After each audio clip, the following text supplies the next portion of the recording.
오늘은 우리 화이슬진저 예수님이 하신 7번을 화이슬진저 하셨는데요.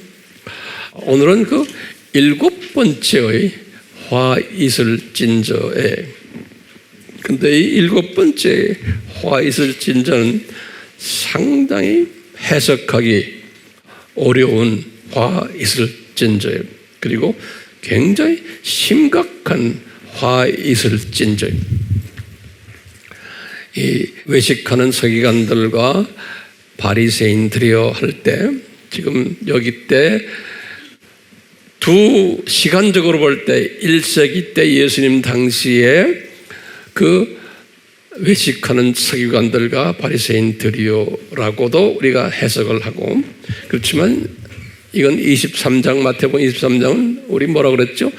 예수님의 재림 전에 나타나는 소위 교회 안에서 소위 가짜 영적 지도자들, 외식하는 서기관들이라는 것은 학자들을, 선생님들 이야기하고, 바리새인들이라는 것은 목회자들, 이렇게 우리가 정리한 것 다시 한번 확인하시고, 이 예수님 재림 전에 이슬 하는 것은 미래형이거든요.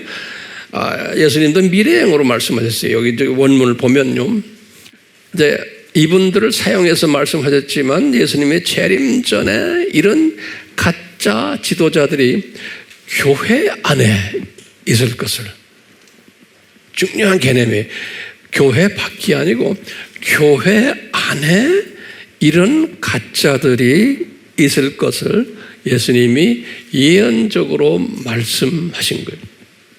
이건 예수님의 디자인 속에서예요. 오늘은 여기에다 우리가 초점을 맞추고 이제 예수님이 하신 말씀을 하나하나 보기를 원해요. 자, 예수님이 하신 말씀 보시면, 여기 보면 마태복음 23장 29절에서 36절의 말씀이에요. 근데 이 말씀 우리가 잘 오늘 소화했으면 하는 바람이, 제가 그걸 위해서 이제 기도하면서 여러분들 앞에 제가 서 있어요. 예수님이 하신 말씀이 29절에 화이슬진저, 외식한다는 말은 뭐예요? 영어로는 히포크레트. 다시 말하면 거룩하게 보이는데 자기가 인정받고 자기 이익을 위해서, 자기 영광을 위해서 소위 기독교인 지도자 역할을 하는 사람들을 가리켜서 외식하는, 그러니까 목적이 자기가 인정받고 영광받기를 위해서, 자기 이익을 위해서 예수님을 이용해가지고, 이런 의미에서 히포크레트 그러는 거예요. 자, 우리가 예수님이 히포크레트 그러면서 이 학자들아, 이 재림 전 때의 이야기예요. 이 오늘날 이야기하는 게 우리나라만이 아니고 세계적으로. 그 다음에 이 바리새인들의 목회자들아, 그러면서 예수님이 뭐라고 그러냐면, 이분들에게 하시는 말씀에 제자 훈련시키는 거거든요. 지금 제자들에게 너희는 선지자들의 무덤을 세우고, 그 무덤을 세운다, build tom이라고 해요. 그러니까 정말 무덤 만들어 놓고 의인들의 비석을 꾸미며 비석을 데코레이션하고, 이 말은 뭐냐면요, 너희들이 구약 시대, 지금 예수님 당시를 먼저 이야기해 봐요. 예수님 당시에 이 지금 외식하는 서기관들과 바리새인들이 무슨 짓을 하냐면, 예수님 말씀이에요. 너희들이 구약 시대에 이 선지자들을 너희들이 죽였다는 거예요. 그러니까 이 구약 시대, 그리고는 그분들이 의인들이라는 거예요. 이 사람들을 너희 선조들이 그런 짓 했다. 예수님이 지금 말씀을 이렇게 했는데, 그래서 무덤을 아주 이쁘게 잘 꾸며놓고, 그 다음에 거기다가 비석도 잘 만들어가지고 거기다 아주 기가 막힌 말들 써놨다는 거예요. 이렇게 해놓고는 예수님 말씀에 사람들이 뭐라고 변명하냐면, 우리가 만약에 그 조상지대에 살았더라면 우리라기 누구야? 이 지금 1세기 때 이 사람들이에요. 우리가 만약에 조상들이 시대에 살았다면, 왜냐하면 선지자들을 우리 조상들이 죽였다는 거예요. 피를 흘리게 했던 선지자들을 피 흘려놓고는, 여기 보면 조상 때 있었더라면 우리는 저희 선지자의 피를 흘리는데 참여하지 않았으리라 한다. 이 말 중요한 말이에요. 이 말은 뭐냐면요, 구약 시대 우리 조상들이, 다시 말해 조상들 중에서도 지금 뭐냐면 외식하는 서기관들과 바리새인 우리 조상 리더들이 선지자들을 많이 피를 흘리게 했다는 거예요. 선지자들을, 그러면서 그 선지자들을 의인들이라 그랬어요. 그 의인들을 피를 흘리게 했는데, 그러면서 말하는, 우리가 만약에 그 시대에 살았더라면 우리는 그런 짓에 참여하지 않았을 거다라고 말하는 거예요. 그분들의 변명이, 우리는 우리 조상들처럼 그런 나쁜 짓을 하지 않았을 겁니다 라고 말하는 거예요. 그러니까 예수님이 지금 그렇게 이제 가정적으로 말하는 거예요. 그러니까 이 예수님이 생각하는 너희들, 이놈들아, 너희들은 그 나쁜 조상들의 후손들임에 틀림없다 이놈들아, 그런 말 쓰시는 그 말 보면, 그러면 너희가 선지자들을 죽인 자의 자손됨을 스스로 증거하는 거라. 그러니까 그 나쁜 짓을 한 그 서기관들과 바리새인들, 구약시대에 요 사람들 때 우리가 살았더라면 우리는 우리 조상들처럼 그러지 않았을 텐데 라고 이제 자기네를 변명하는 거예요. 그러니까 예수님이 딱 잡아서 뭐냐면, 그러면 그 나쁜 조상, 너희들이 그 나쁜 분들의 자손이구나, 이렇게 예수님이 말씀을, 그 죽인 자들의 자손 이미 스스로 증거하는구나. 됐어요? 제 말 이해됐어요? 그러니까 같은 그룹이구나, 그런 소리예요. 그러시면서 예수님께서 무슨 말씀하시냐면 기가 막힌 말씀하세요.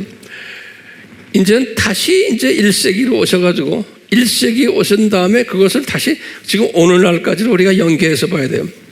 너희가 조상의 분량을 채우라 그러는 거예요. 이 기가 막힌 말 하는 거예요.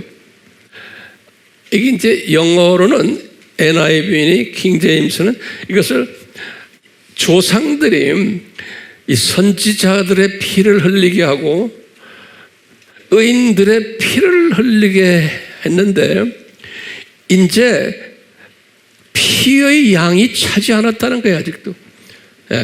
그렇기 때문에 너희들이 그 양을 채워라, 이런 소리.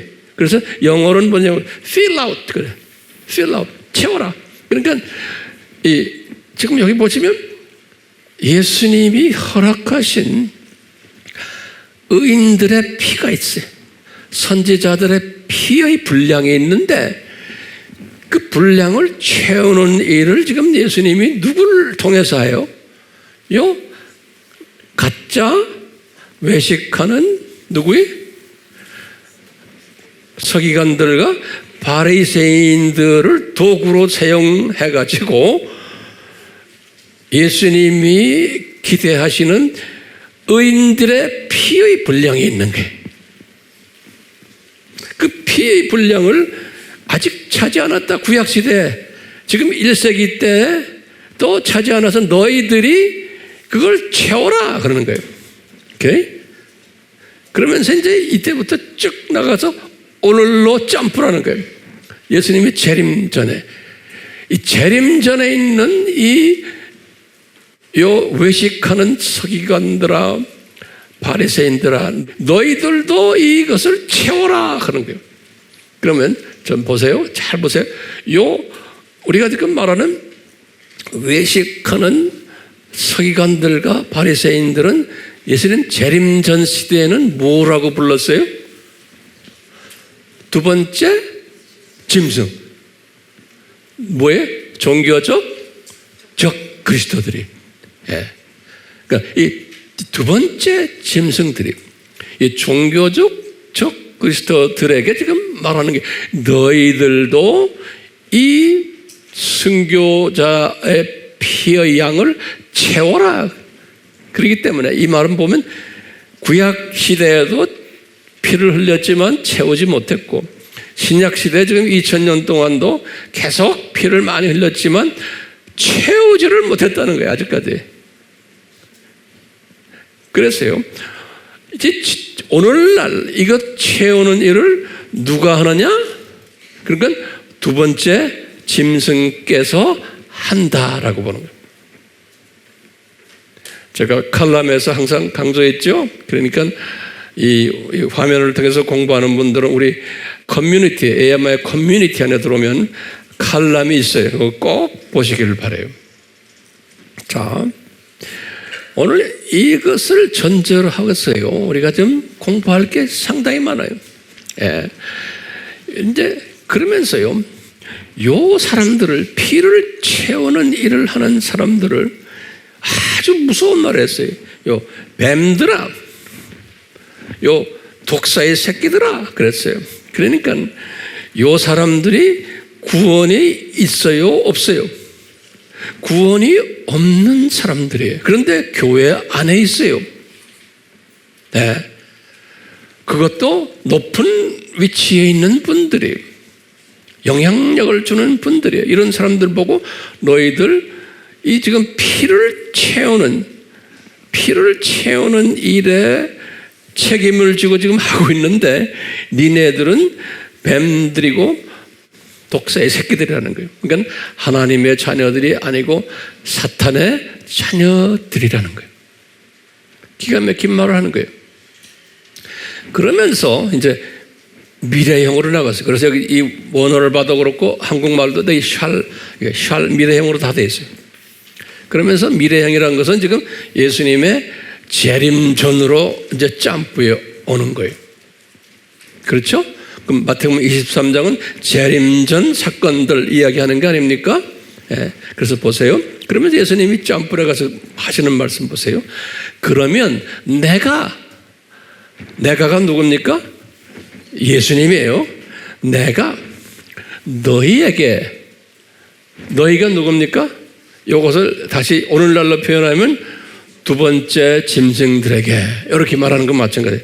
내가 너희에게 선지자들과 지혜 있는 자들과 서기관들을 보낸다는 거예요. 여기 뭐냐면 이 사람들은 뭐냐면 진짜 선지자들과 그러니까 성령 충만한 진짜 지혜 있는 자들과 지혜의 근본은 뭐예요? 예수님을 아는 거고 예수님을 경외하는 자들이 이 지혜 있는 자들이 그리고 서기관들은 뭐예요? 진짜 복음주의 학자들이 예. 다시 말해요. 그러면 내가 예수님이 너희에게 그러니까 이 짐승 그룹들에게 예?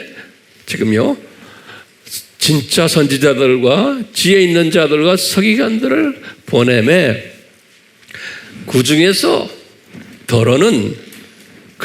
어떤 사람은 너희들이 죽이기도 하고 피 흘리게 예?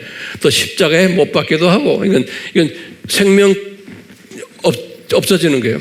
또 어떤 사람은 회당에서 채찍질하고 매 맞는 거예요. 고통만 주지 죽은 사람들은 안 해. 예? 그 다음에 이 동네 저 동네 다니면서 핍박할 것이다. 그러니까 다시 말하면 이 순교의 개념이 뭐냐? 완전히 죽는 사람들도 있고 순교가 그러니까 육적 순교예요. 예. 생물학적 순교예요. 이런 사람들 십자가에 죽는 거. 그 다음에 또 뭐냐면 이건 혼적 순교가 있어요. 이건 뭐냐? 채찍질 당하고 미움 당하고 그 다음에 이 동네 저 동네 다니면서 핍박 당하고 이런 일들을 할 것이라는 거예요. 그러니까 다시 말해요. 누가 이런 말을 지금 예언해요? 예수님께서 내가 재림하기 전에 어떤 일이냐?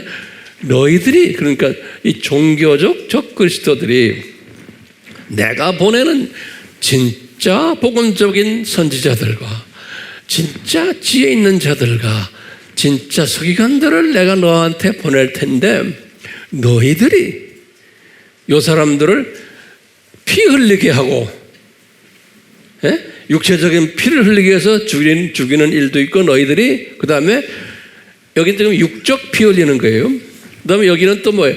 혼적 피 흘리게 하는 거예요. 고통당하게 하고 핍박하고 왕따시키고 미워하고, 이런 일들을 하겠다는 거예요. 그러니까요, 이 피라는 개념이, 이 피 흘린다는 개념이, 순교라는 개념을 두 수준으로 보는 거예요. 하나는 뭐예요? 실제로 피 흘리는 거예요. 죽어서 죽게 하는 것. 또 두 번째는 뭐예요? 혼적 피 흘리는 거예요. 고통을 주고 왕따시키고 미워하고, 여러 가지로 삶을 어렵게 만들고 하는 그런 것들을, 그것도 피 흘림이라는 거예요. 예수님이 말씀하실 때는 이 피 흘림이 차야 된다는 거예요. 그러니까 이 피 흘림을 차게끔 만드는 분들이 누구라는 거예요? 이분들이라는 거예요. 오늘날 말하면 두 번째 짐승들이라는 거예요. 정리됐어요? 예. 그러면서 35절에 그러는 거예요. 그러므로 의인 아벨의 피부터, 그래서 아벨이라는 건 주전 4,000년 분이 아벨의 의인인데 아벨의 흘린 피부터 시작을 해서 바라가의 아들 사가랴 그랬어요. 요 사가랴, 우리 스가랴 서 있죠. 우리 스가랴라고 그래도 영어로는 제카라야 그래요. 스가랴.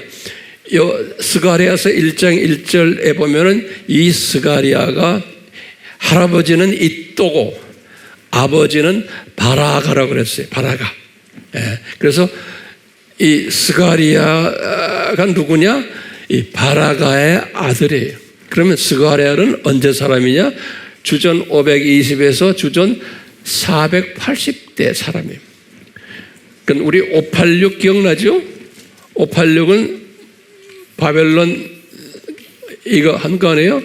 요 당시에 586 봐봐요. 이건데 이 586 사건 이슨 후에 태어난 사람이에요. 이 사역한 사람이에요.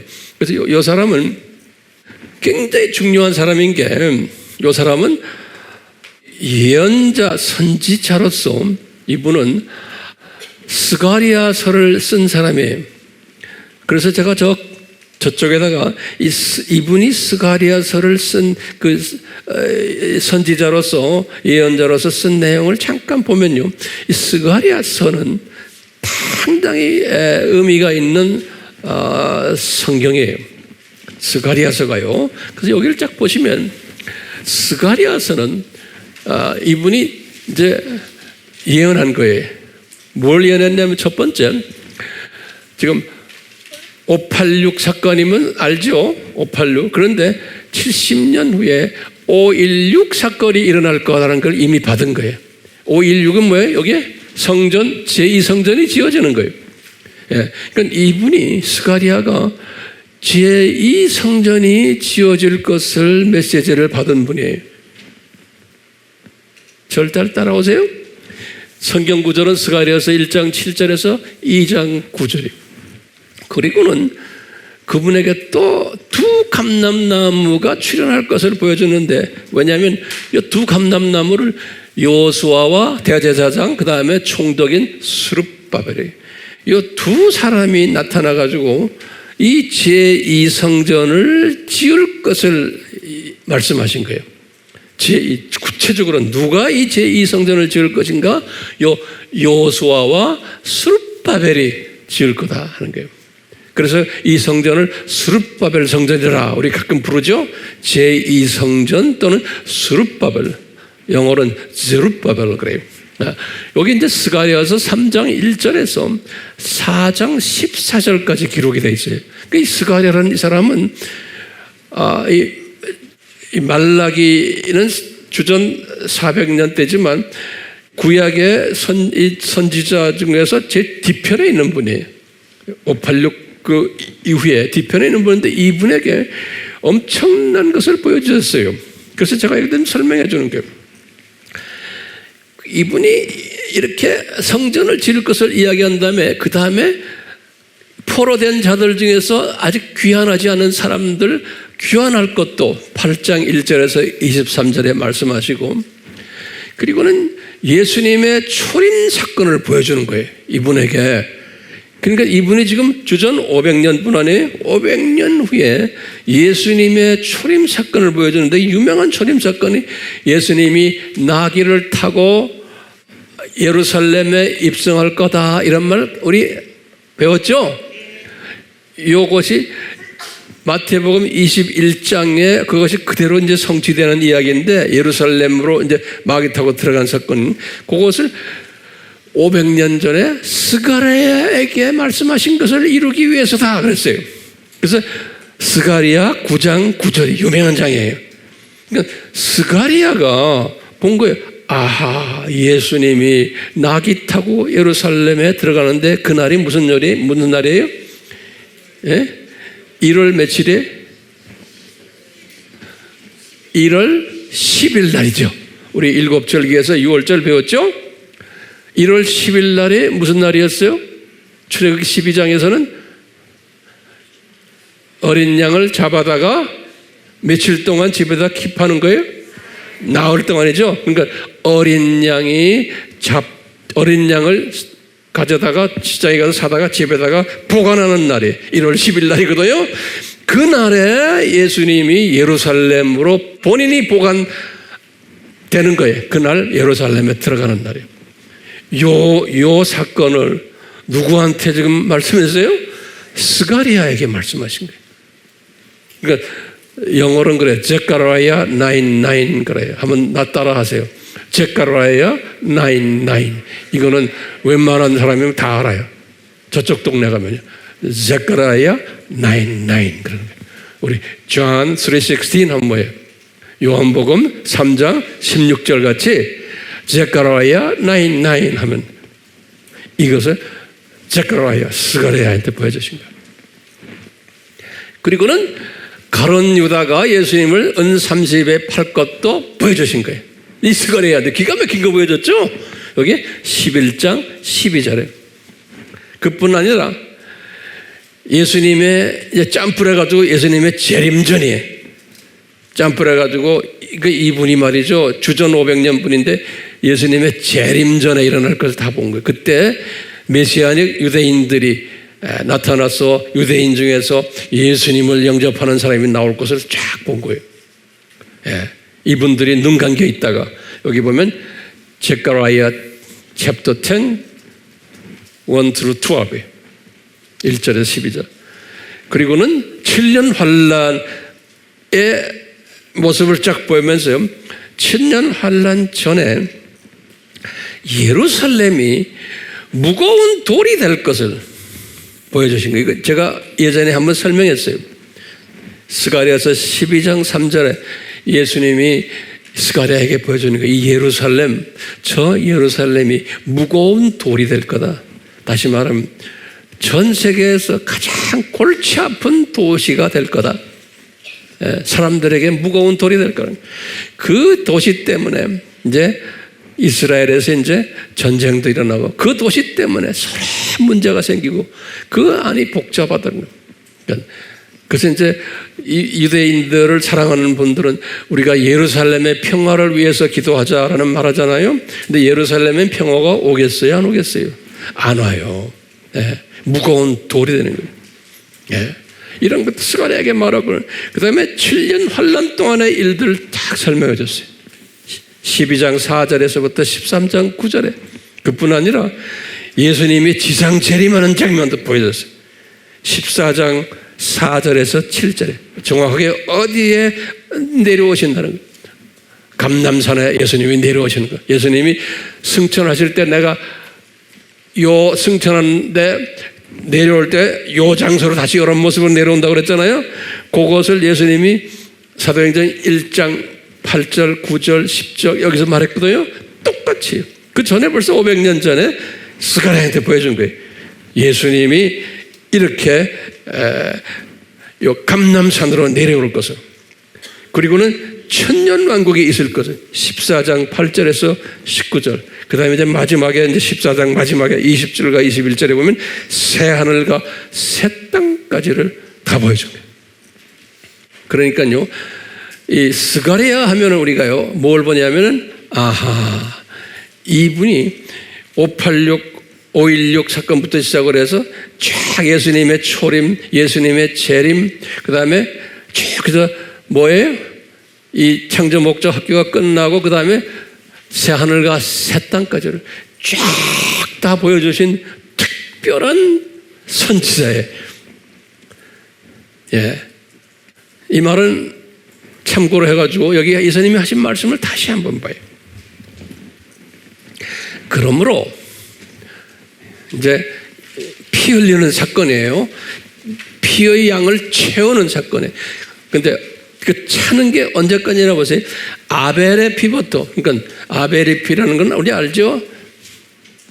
주전 4,000년에 주전 4,000년부터 시작해서 바라가의 아들 사가랴의 피까지 하는 말은요, 사가랴를 그냥 주전 500년 사람으로 보는 게 아니고 이분이 가지고 있는 스피릿이 있어요. 영적, 이분이 가지고 있는 영적 그 범주가 어디까지냐면 창조 목적이 끝나는 심판 때, 그 다음에 심지어는 저쪽 새 하늘과 새 땅까지죠. 그러니까 스가랴라는 거는 이때까지 하는 말은 다시 말하면 무슨 표현일까요? 구약 4,000년, 신약 2,000년 기간까지로 보시면 됩니다. 그러니까 2,000년 기간이 언제예요? 우리 여기 4,000년, 2,000년이면 여기 예수님의 지상 재림이죠. 요때까지 지상 재림, 예수님의 지상, 여기 다음에 이제 천년왕국이 있어요. 여기 심판이 있고. 예수님께서는 지금 뭐라고 그러냐면, 예수님이 지금 이 아벨이죠. 아벨의 피부터 예수님의 지상 재림까지 요걸 지금 이렇게 설명한 거예요. 사가랴까지.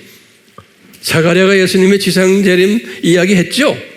그렇죠? 그거 다 본 거예요. 그러니까 요때까지, 요 지상 재림 때 무슨 일이 일어나요? 요 지상 발음 직전에 두 짐승이 불못으로 던져지죠? 그 성경 구절이 뭐예요?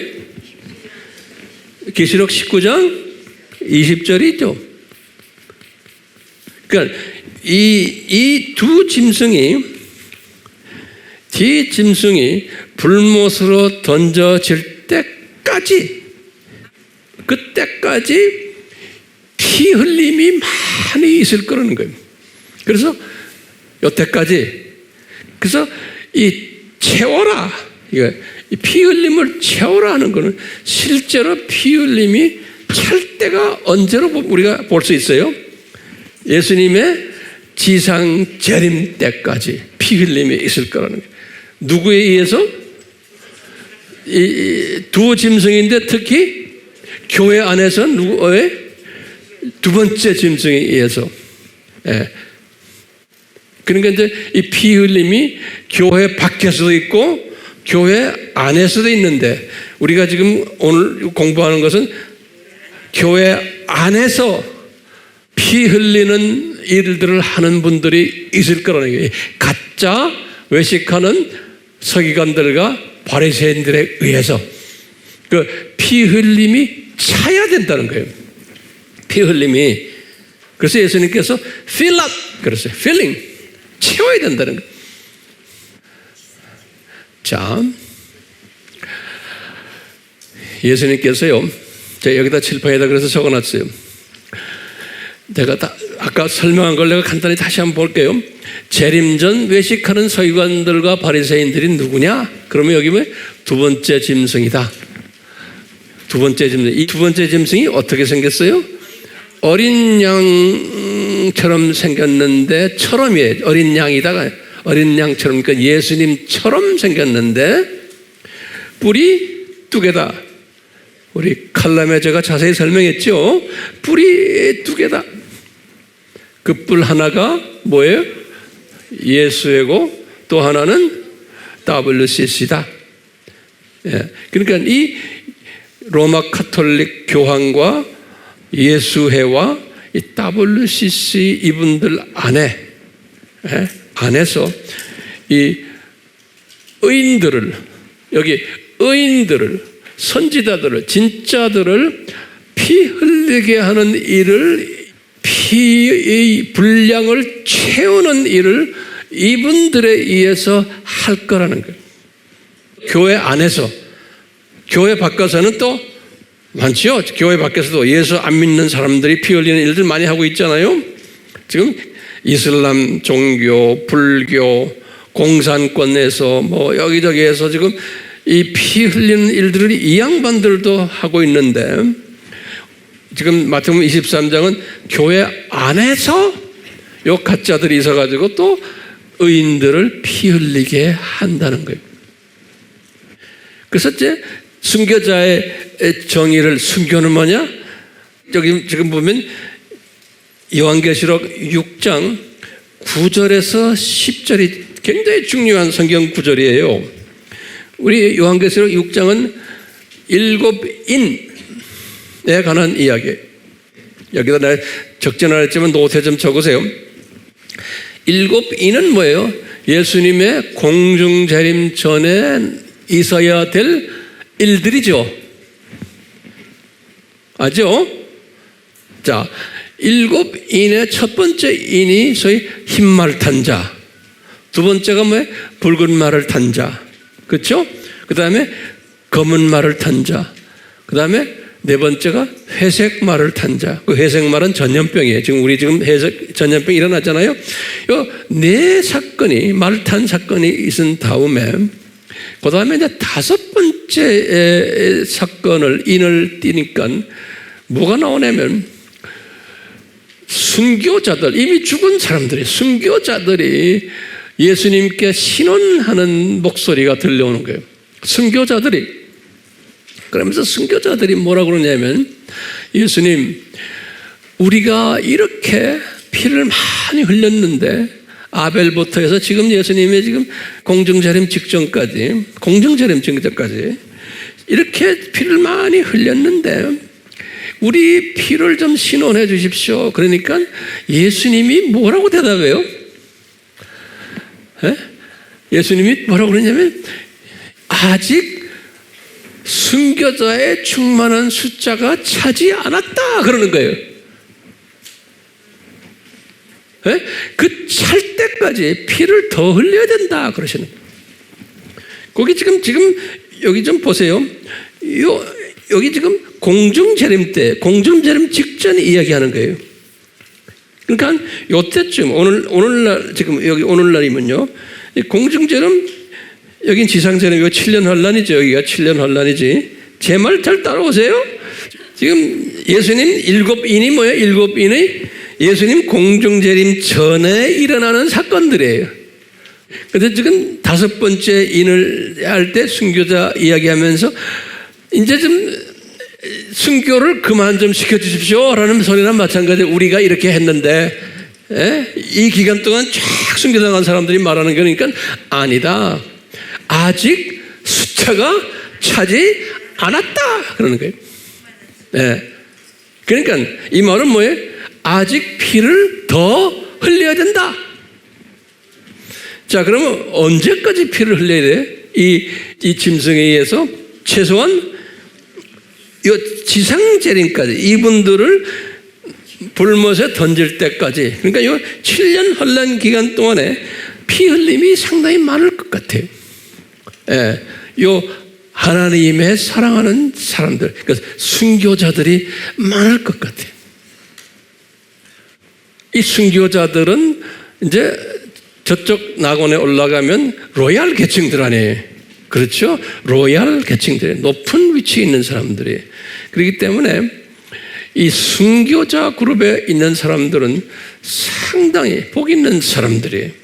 그래서 예수님께서 이런 말씀을 했어요.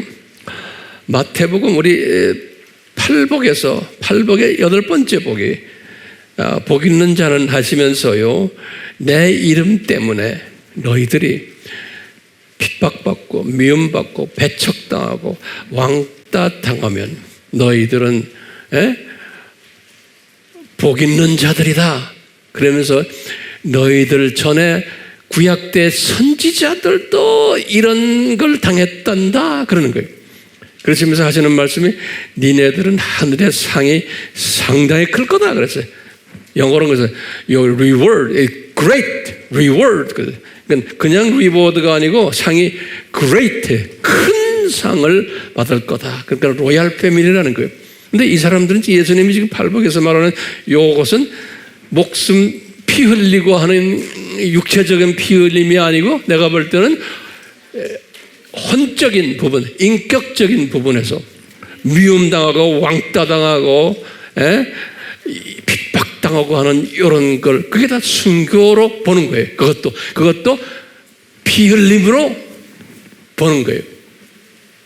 그러니까 피 흘림이 꼭 피 흘리는 생물학적 피만이 아니고 비생물학적 피까지도 인격적인 피까지도 포함돼서 그것을 채워야 된다는 거예요. 그럼 왜 채워야 되는가? 중요한 개념이에요. 거기다 좀 적어놓으세요. 내가 칠판에다 적지 않았어요. 예수님이 하신 말씀이 있어요. 요한복음 12장 24절에 이 하늘에 미리 떨어져서 죽어야지만 많은 사람들이 살아난다는 거예요. 그렇기 때문에요. 이게 뭐냐면 제가 이런 말 했죠. 생명 살리는 원칙이에요. 예수님의 생명 살리는 원칙이 뭐냐?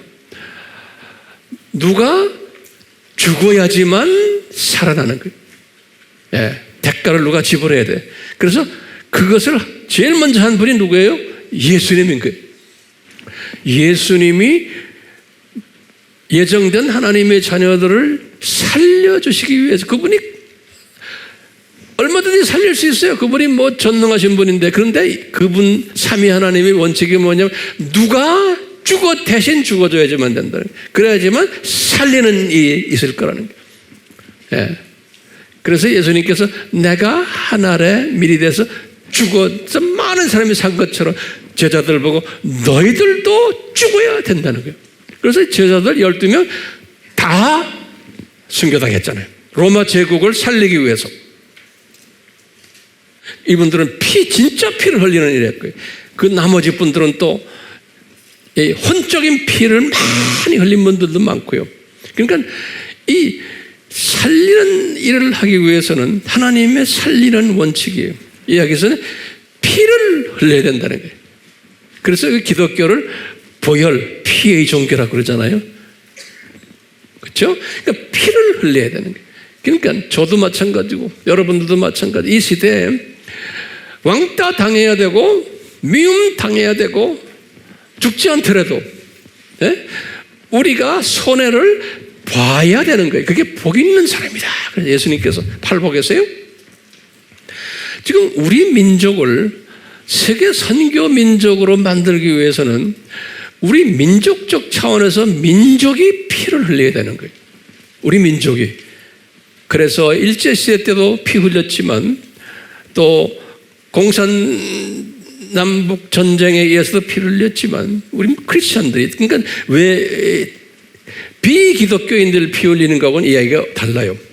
그런데 오늘날은 이 남쪽의 한국의 이 민족을 세계 복음화를 위해서 세계 선교 대국을 만들기 위해서 우리는 누가 우리 대신 지금 피를 흘리고 있어요? 북한에 있는 하나님의 자녀들이. 그렇기 때문에요. 틀림없어요. 우리가 기도하면서 북한에 피 흘리는 거 없애주세요. 해도 하나님 그땐 내 때가 아니다. 그러니까 흘리는 걸 기도하게끔은 해요. 기도는 하게 하지만 하나님이 때가 있고 피 흘리는 뭐가 있어요? 피 양이 있어요. 그 분량이라고 그러죠. 그 분량이 차야 되는 거예요. 그러니까요.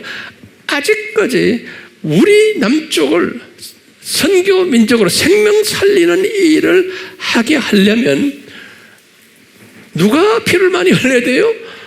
북쪽에 있는 우리 형제자매들이 예수님 이름 때문에 피를 많이 흘려야 되는 거예요. 그렇기 때문에 여기 보면요, 이 순교자 이야기하실 때 이 순교자들이 누구냐 할 때 거기 6장 9절에 보면 설명했어요. 이 사람들은 어떤 사람들이냐? 하나님의 말씀과 그 다음에 예수님을 증거하는 것 때문에 죽은 자들이다 그랬어요. 이걸 다시 말하면요, 하나님의 말씀을 전하는데 우리 그게 뭐죠? 그러니까 구원론이에요. 예수님의 보혈이죠.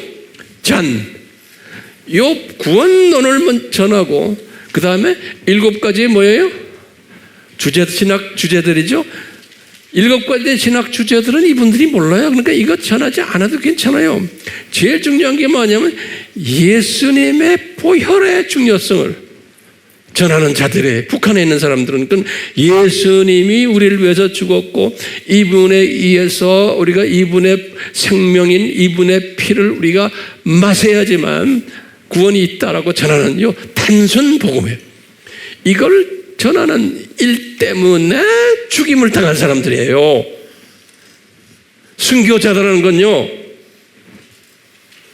그러니까 뭐 잠깐 예술에서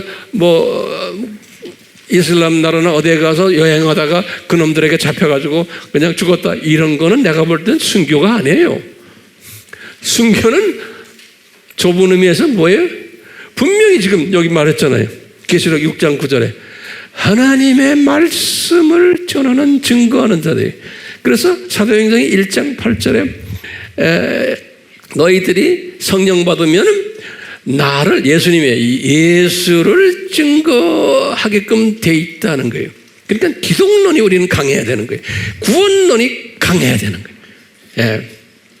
누구를 이야기한다는 거예요? 예수님이 그래서 너희들이 성령 받으면은 나를 증거한다고요. 그때 증거한다는 단어가 마르투스라고 그래가지고 그게 순교자라는 뜻이에요. 증거한다는 그 원어가 마르투스가. 우리 영어로도 순교자들을 martyred 그러잖아요.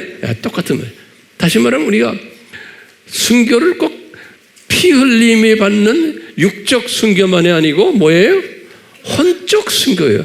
예수님의 유일한 하나님이시고 이분이 유일한 구세주라고 말하면은 왕따 당하고 미움 당하고 핍박을 당하는 이것도 순교라는 거예요. 그러니까요, 나나 여러분들이 이 예수 그리스도를 오늘날 전할 때 순교자의 스피릿을 가지고 하셔야 되는 거예요.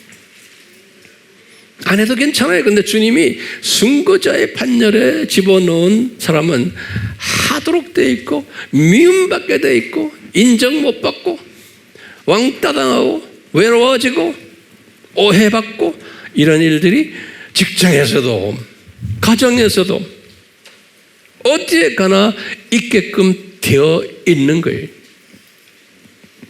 이건 내 말입니까? 아니냐, 내 말이 아니에요. 지금 주님의 말씀 우리가 종합해서 보면 그러는 거예요. 예. 그렇기 때문에요, 이 순교자의 충만한 숫자가 차는 것처럼 이제 우리가 피를 흘려야 되는데 두 가지 피죠. 육적인 피, 혼적인 피. 예. 근데 예수님이 마태복음 23장 34절에 하신 말씀이 있어요. 여기 보시면 뭐라고 써있냐면요, 본인이, 예수님이 내가 진짜 선지자들을 보낼 거다. 이 두 번째 짐승아, 너희들에게 진짜 지혜자들을 내가 보낼 거다. 진짜 서기관들을 내가 보낼 텐데 그 사람들을 너희들이 핍박해가지고 피를 흘리게 한다는 거예요. 그 사람들을 예수님이 그러는 거예요.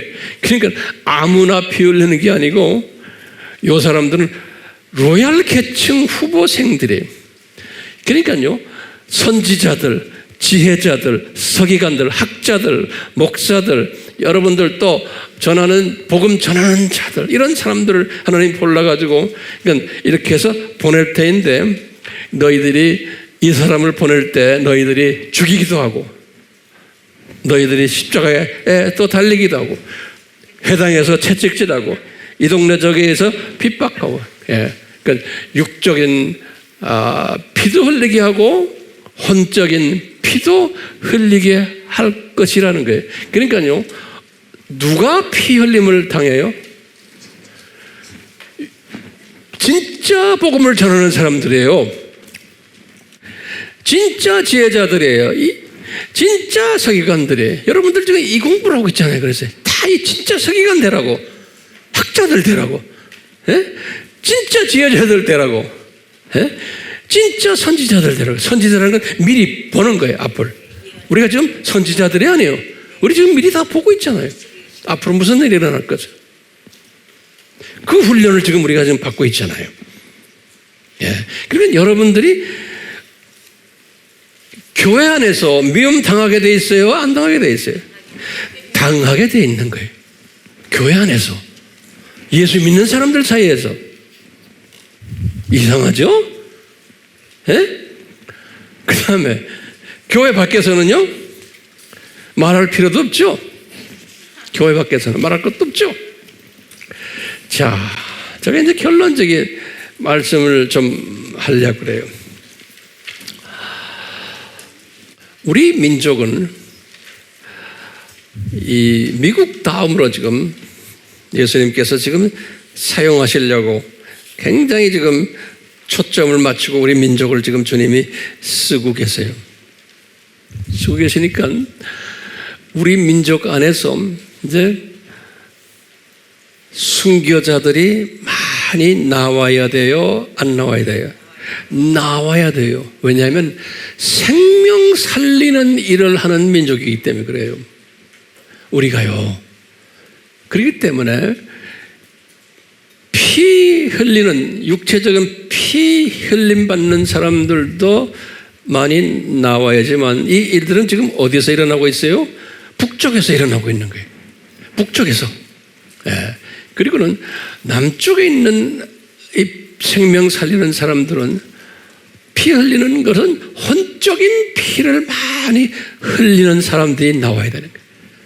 그 복음 때문에 미움받고 핍박받고 소외받고 이런 사람들이 지금 남쪽에서 또 많이 나오도록 주님께서 지금 하고 계세요.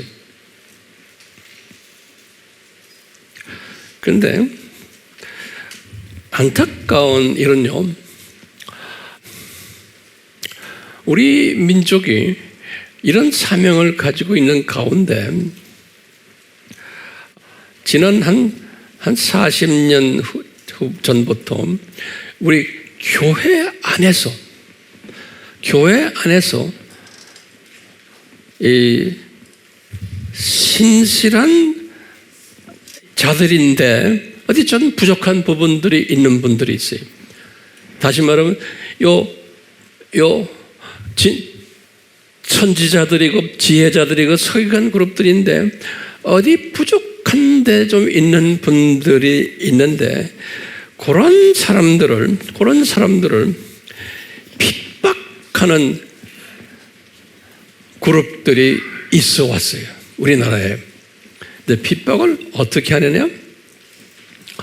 소위 그 핍박하는 사람들의 신학 노선이 우리나라는 특히 어떤 노선이 강하냐면 소위 개혁주의가 강해요. 이 개혁주의라는 것은 칼빈주의예요. 이 칼빈주의를 루터 쪽은 개혁주의라고 그러지 않아요. 칼빈주의를 리폼으로 그러는데요. 이 칼빈주의가 우리나라가 이제 주를 이루면서 이 칼빈주의 사람들이 로마 카톨릭도 쭉 그랬지만 종말론의 이제 해석에서 차이가 나요. 종말론을 칼빈주의는 무천년주의를 주장하는 분들이에요. 무천년주의. 우리 종말론 내학설 공부 많이 했죠? 이 공부를 안 하면은 제 말을 알아듣질 못하고 시대 분별력을 몰라요. 우리는 이 어려운 종말론 내학설을 신학교에서도 잘 안 가르쳐요. 그러니까 목사님들도 잘 몰라요. 우리나라만이 아니고 전 세계의 목사님들도 왜 신학교에서 이런 걸 잘 다루질 않아요. 자세하게.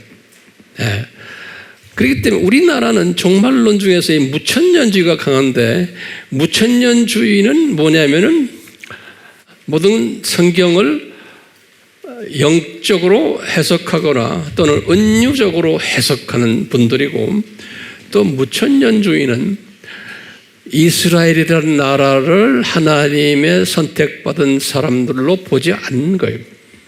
이스라엘은 나라는 구약 때는 그랬지만 신약 때 와서는 이스라엘은 이미 저주받은 민족으로 보고, 이스라엘은 저주받아서 나라도 없어졌고, 이스라엘 나라라는 의미가 저주받은 것 때문에 의미가 없다는 거예요.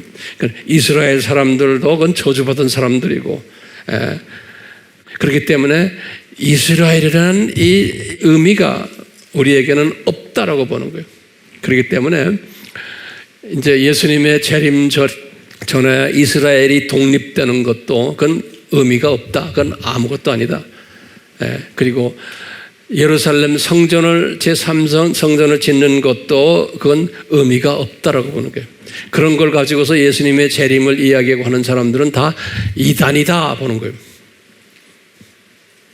그런데 이 개혁주의라는 이 개혁주의 사람들 안에도 주님께서는 절반 정도는 개혁주의를 가지고 있으면서도 무천년주의를 가지고 있지 않고, 무슨 주의예요? 역사적 전천년주의를 가지고 있는 분들이 또 많은 거예요. 그러니까 장로교 안에도 두 그룹이 있는 거예요. 그리고 또 전천년주의 중에서 또 세대주의가 있는 거예요. 세대주의는 아주 이 문자적 해석하고 아주 이스라엘을 강하게 강조하는, 그러니까 제3성전이 지어져야 되고 이스라엘 사람들을 복음화시켜야 되고 꼭 그렇게 하실 거다. 그러니까 이스라엘 사람들은 특별한 로얄 그룹으로 보는 그룹이 세대주의 그룹이에요. 그러니까 이분들은 또 이 구원론도 7부로 나눠가지고 좀 차이가 있어요. 우리 다 공부했잖아요. 그러니까요, 이 개혁주의 안에서 이 무천년주의를 하는 분들이 특히 누구를 이단으로 정죄를 하냐면 이 소위 세대주의 사상을 가진 사람들을 이단으로 정죄를 하는 거예요. 그런데 이 세대주의라는 이 그룹이 100년 전부터 미국에서 굉장히 강하게 일어났고 전 세계에 다 퍼져 있어요. 그리고 우리나라도 선교사들이 왔을 때 그분들이 세대주의 사상을 가지고 다 온 사람들이, 장로교인데, 감리교인데, 성결교인데, 그리고는 중국의 지하교회 다 세대주의 사상을 가지고 있는 사람들이 대부분이에요. 그런데 우리나라에서의 지금 이 장로교 중에서 소위 이 무천년주의를 이야기하고 유대가 이 이스라엘을 저주받은 사람들로 해석하는 사람들 중에서 이제 소위 세대주의 경향에 있는 사람들을 이단으로 만들고, 또 어떤 사람들은 은사주의를 좀 강하게 한다고 해서 그것도 이단으로 만들고, 이래가지고 우리나라의 역사를 보면요, 지금부터 잘 들으세요. 진짜 이 사람들은 예수님을 사랑하고 예수님의 보혈을 강조하고 선교에 눈을 떠 있고 한 사람들인데, 요 무천년주의 일부의 사람들에 의해서 이단화 되어버린 거예요. 이단화. 지금 우리나라가요, 그런 혼돈 속에 있어요. 신학적 혼돈 속에. 그래서 진짜 이단들은 누굽니까? 우리나라에 지금 있는 게 통일교니, 여호와의 증인이니, 또 뭐예요? 신천지니, 이런 것들은 진짜 이단이죠. 왜 그러냐면 예수님의 정체성을 변질시키고 공격하는 놈들이에요. 그러니까 이단이냐 아니냐는 어디에 기준이 가야 돼요? 예수님의 보혈이에요.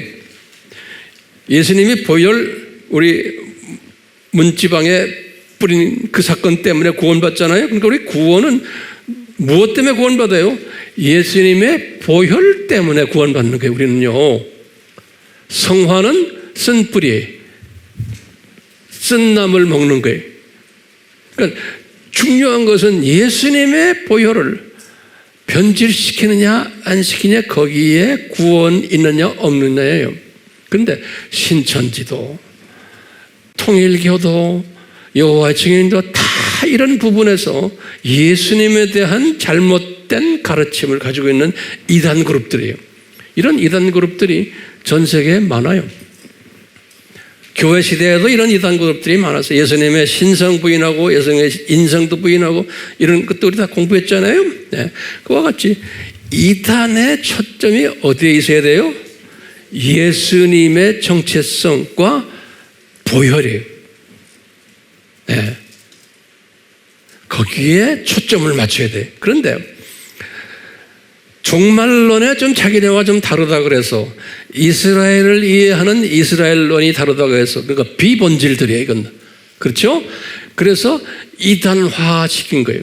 그러니까 정확하게 보면 예수님이 사랑하는 사람들인데 그런 그 비본질 부분에서 종말론에 좀 차이 있거나 이런 것 때문에 우리와 다르다라고 말만 하면 괜찮은데 이단이다, 사입이다 이렇게 해가지고 고통을 당하는 사람들이 우리나라에 있어요.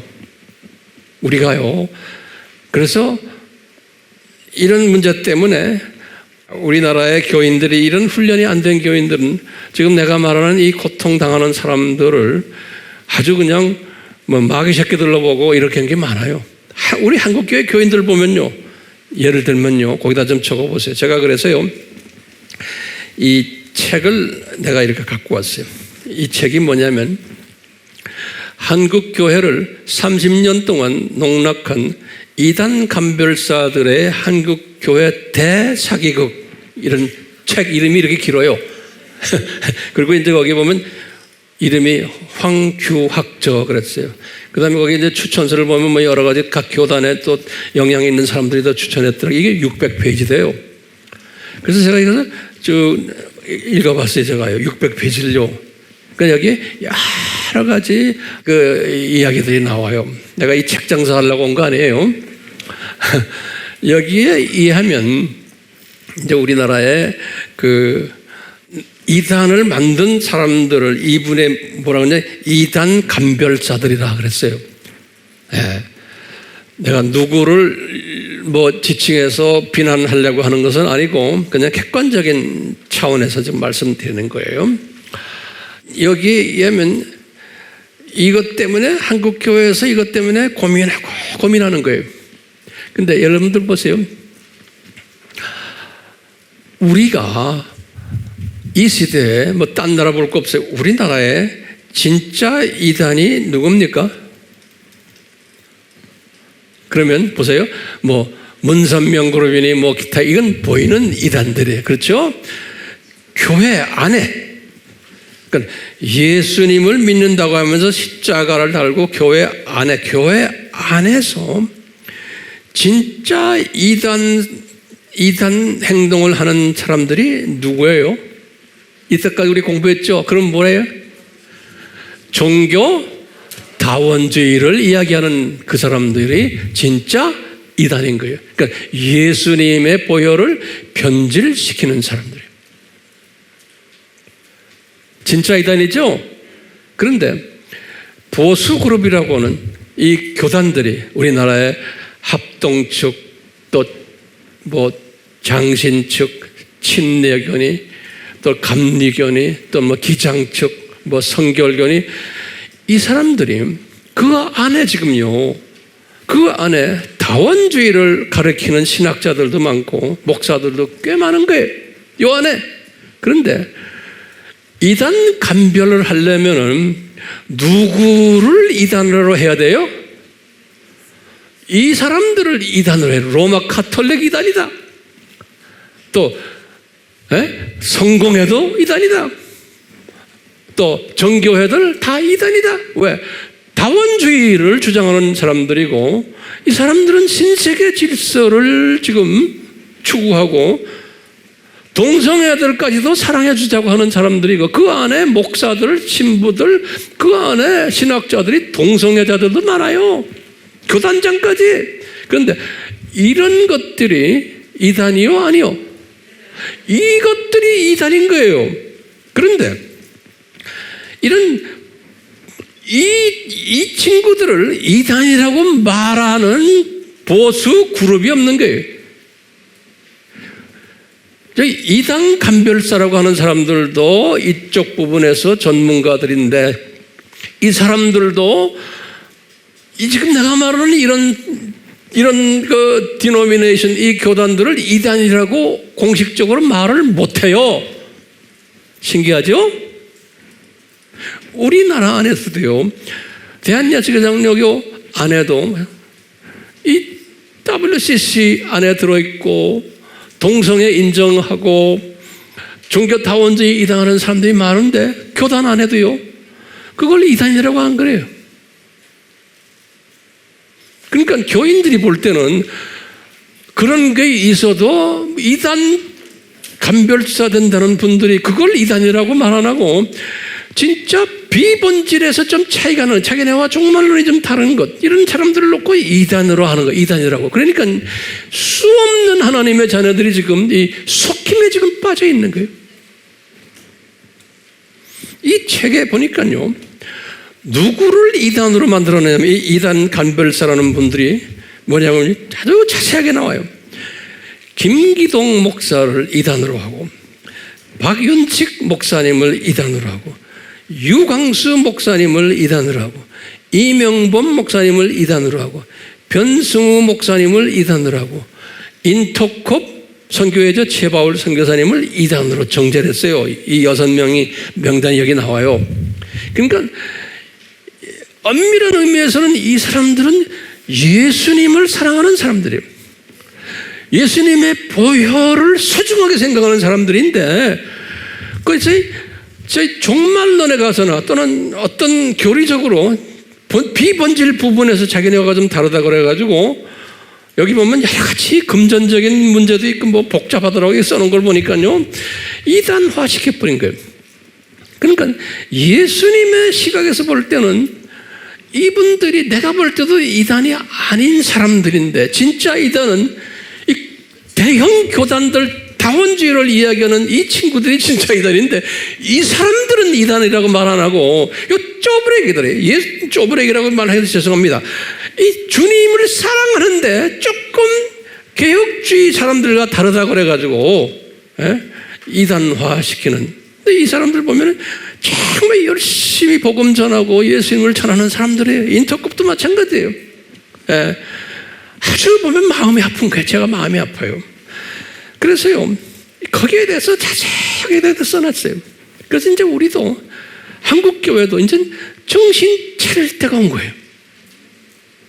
이제는 진짜냐 가짜냐, 진짜와 가짜인데, 지금 이 진짜 이단들이 이단으로 지정받지 못하고 소위 하나님이 사랑하는 그 조그만 이 그룹들을 그냥 이단화시켜서 엄청 어려움을 주고, 이분들이 그동안에 제가 볼 땐 그런 거예요. 이 혼적인 부분에서 얼마나 순교를 당했을까 제가 보는 거예요. 예? 그 아픔이 있어요. 그러니까 이분들이 그 교인들도 이단 교회에 다닌다 해서 어려움 당하고, 하여튼 그렇잖아요. 예. 그러니까 이제 이런 것이 아파가지고 이분은, 여기 책은 이 사람은 그 이분들을 막 깠어요. 뭐 엄청나게 깠어요. 저는 까기 위해서 지금 말하는 게 아니에요.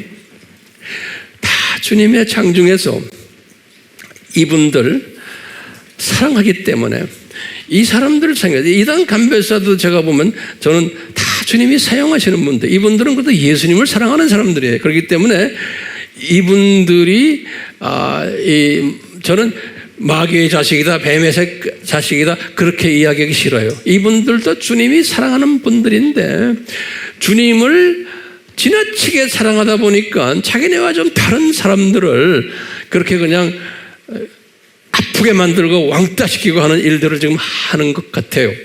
예. 그러니까 주님의 계획 속에서 하는 거예요. 그러니까 이제는요, 우리가요, 이런 것들을 다 이제 이제는 좀 서로가 인정해주며 용서해주고 서로 사랑할 때가 왔어요. 그렇기 때문에 지금 말하는 이분들도 보면은 그분들이 가르치는 신학 쪽에서 한쪽으로 치우친 것들이 있어요. 보면요. 그러니까 그것을 꼬투리 잡아가지고 이렇게 다 이단화 시켜버리는데, 이단이라 그러지 말고 얘들아 너희들 이거 좀 고쳐라 이렇게 좋게 말하면 좋은데, 그냥 좀 왠지 그냥 이 사람들을 그냥 이단을 시켜버리기 때문에 제가 볼 때 그래, 아하, 이것도 하나님이 계획이구나. 이 지금 6명 이 사람들을, 그래서 몇 년 전에 예장 통합 측에서 이 사람들을 이단에서 풀어주자, 사면하자라는 운동들이 나와가지고 이분들이 100회 총회에서 거기에 특별 사면위원회를 조직해가지고 이분들을 다 분석해서 지금 이 6명들을 사면시키기로 결정을 했어요. 그때. 그런데 이것이 발표돼가지고 2016년 9월 12일에 발표를 했어요. 이 교단 차원에서 교단장 이름으로 우리나라에서 가장 큰 교단이 예장 통합 안에 합동하고 이 통합에서 그렇게 했는데, 그 얼마나 반가운 소식인지 모르겠어요. 그래서 저는 이 기사를 읽고는 그 당시에 참 이제 때가 됐구나 했는데, 그 안에 또 반대 그룹들이 또 있었던 모양이에요. 그래가지고 싸움이 붙어가지고 나중에 사면을 다 시도하고 총회에다가 이제 101회 총회에다 올리기로 했는데 거기에서 상정이 되지를 못했다 그래요. 부결된 모양이에요.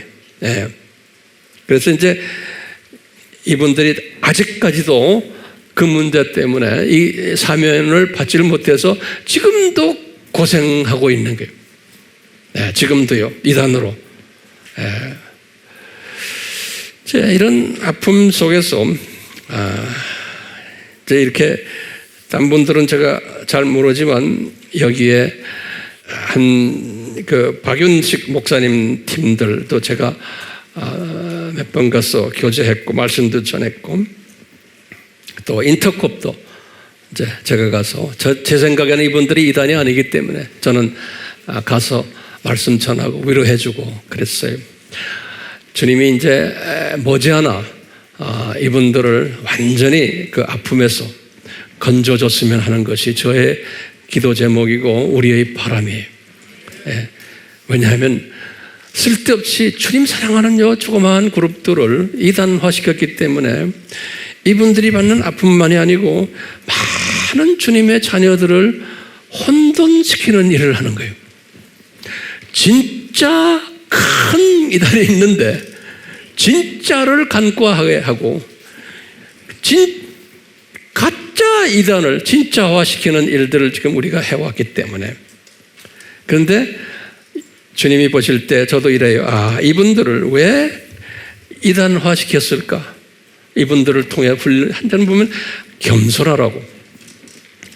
지금 이제 사면을 받아야 되는 분들에게 주님이 너희들 겸손하라. 너희들이 이렇게 어려움 당하니까 더 주님을 바라보며 주님에게 더 의지하라.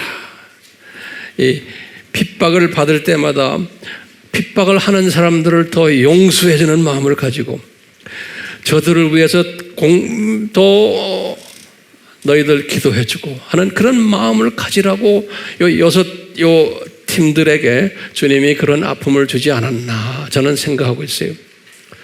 우리는 가끔 한국 교회를 위해서 기도할 때마다 이렇게 쓸데없이 주님 사랑하는 사람들인데 이렇게 이단 소리를 듣는 이러한 분들 생각하면서 기도로 위로해 주시기를 바랍니다. 이제 머지않아 빠른 시일 내에 이 문제가 해결됐으면 하는 것이 저의 바람이고 또 한국 교회의 바람이. 그래서 감사한 것은 결론적으로 우리가 NK 사역을 하는 이유가 뭐죠? NK 안에 저 위에 저 안에 피 흘리는 우리의 세계복음화 사역을 위해서 피 흘리는 분들이 있다는 걸 항상 잊지 말아 주시고, 그렇기 때문에 우리의 고백은 뭐냐? 구원에는 딴 게 없다.